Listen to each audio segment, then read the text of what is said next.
This is a terribly divided country. We're not only politicized, a lot of people just hate the other side. And CNN, in my view, should be the place where both sides can watch. How do you think you're doing with that? Yes, unfortunately, this football season, I am an Alabama fan. I'm the guy who talks to the whole country. It didn't bode so well for us last week. I talk to the whole country. I got no enemies. We're thinking of the other guys. CNN's a very corrupt organization, but with a corrupt reporter standing right there. Never smiles. She never smiles. She's a young, beautiful woman, never smiles. I never see a smile off her face. I see her standing there with hatred in her eyes. Be ashamed of yourself. You used to be a conservative. She was a conservative from Alabama. Can you believe it? But CNN, in particular, CNN does such false reporting. But now they have new ownership, so maybe it'll straighten it out. I doubt it. But it's hard to straighten garbage. Bill Maher has turned his attention to Kaitlan Collins and CNN, and it's brutal. Maher suspects the two of them are doing America a great disservice by reporting half-truths. To the outspoken comedian, it all looks like an agenda against Trump and the Republicans. So, what did Kaitlan say and what did CNN do that caught Maher's attention, and what was his response? We've got all the clips lined up here, and would love to hear your thoughts on everything we'll discuss. You made press because you were on Stephen Colbert's show, and he said something like, you guys at CNN just report the news straight, and the crowd burst into laughter.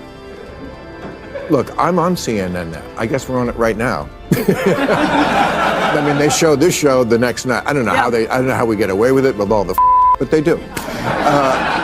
And all these dirty jokes. But I'm glad, and I'm a big rooter for CNN.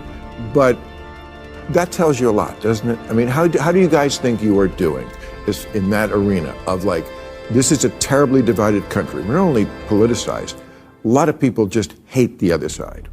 And CNN, in my view, should be the place where both sides can watch. How do you think you're doing with that? This is exactly what draws so many people to Maher. His refusal to mince words and his knack for cutting straight to the heart of the matter, no matter how uncomfortable it gets. Maher's question here is refreshingly simple, yet loaded with implication. Plenty of people believe CNN leans heavily toward the Democratic Party, and he wanted to know what Kaitlan Collins herself thought about that perception. It's a bold, almost confrontational question to ask a journalist directly to her face on air without softening it. Honestly, there aren't many journalists out there who would have the nerve to pose that question so bluntly, let alone sit across from someone at CNN and put them on the spot like that. It takes a certain fearlessness, and Maher clearly isn't afraid of ruffling feathers. So now let's pause and watch how Kaitlan actually responds to being asked that directly. And one think about the fact that Kamala doesn't talk to the press. In a way, I feel like it's more insulting than what Trump does. And Trump says you're the enemy of the people, which is pretty bad. What she's kind of saying is, I don't need you. I'm not talking to you. You don't matter. You're not relevant anymore. To me, that's even worse than I hate you. It's like, I don't think about you. I don't know if it's worse than denigrating the press on a daily basis, which is what Donald Trump did. I mean, I covered him in the White House every day as a correspondent. And, you know, oftentimes to kind of, shake you if you were asking him a question, he would try to get into a personal argument with you or just deny or lie about, what you were asking about. Maher uses this question as a clever tool to expose what he sees as glaring hypocrisy from Kaitlan Collins and CNN. For years, the media has relentlessly called out Trump for the way he addresses them, his jabs, his nicknames, and his combative tone during press interactions. Yet, what they've conveniently never done is hold Kamala Harris to that same standard, despite her tendency to avoid sitting down with them altogether. Maher's observation here is refreshingly simple yet undeniably valid. If the media truly cared about respect and accountability, wouldn't dodging interviews entirely be seen as a bigger issue than simply being blunt or combative during them?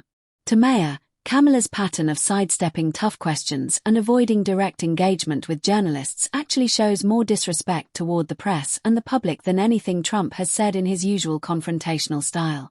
It's a double standard that, once pointed out, sees it. To bury the Hunter Biden. You're talking about the press doing that? He's saying that's what they did, and that is what they did. They buried the Hunter Biden story before the election because they were like, we can't risk having the election thrown to Trump. We'll tell them after the election. And we know for a fact that that's what they did? Of course. You don't but follow I'm this. saying you know for a fact that that's what they did. I don't know what they did. I know, because you only watch MSNBC.